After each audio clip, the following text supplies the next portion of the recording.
सदर मुमलिकत आसिफ अली जरदारी ने कहा है कि पाक अफवाज दुश्मन के नापाक अज़ाइम को नाकाम बनाने की भरपूर इस्तेदाद रखती है। गुज़िश्ता 5 साल से एहसान फरामोश तालिबान रजीम अपने मोहसिन पाकिस्तान में दहशत गर्दी कर रही है। उन्होंने कहा कि हम तसादुम नहीं चाहते, लेकिन अमन की ख्वाहिश को कमज़ोरी समझा गया तो सख्त जवाब मिलेगा।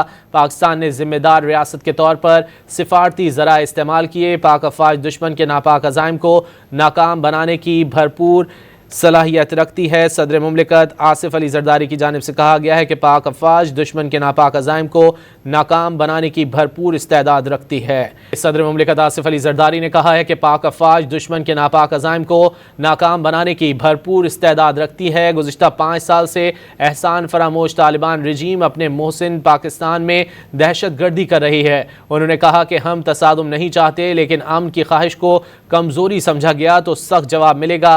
पाकिस्तान ने जिम्मेदार रियासत के तौर पर सिफारती ज़राए इस्तेमाल किए। पाक अफवाज दुश्मन के नापाक अज़ाइम को नाकाम बनाने की भरपूर सलाहियत रखती है। सदर मुमलिकत आसिफ अली जरदारी की जानिब से कहा गया है कि पाक अफवाज दुश्मन के नापाक अज़ाइम को नाकाम बनाने की भरपूर इस्तेदाद रखती है।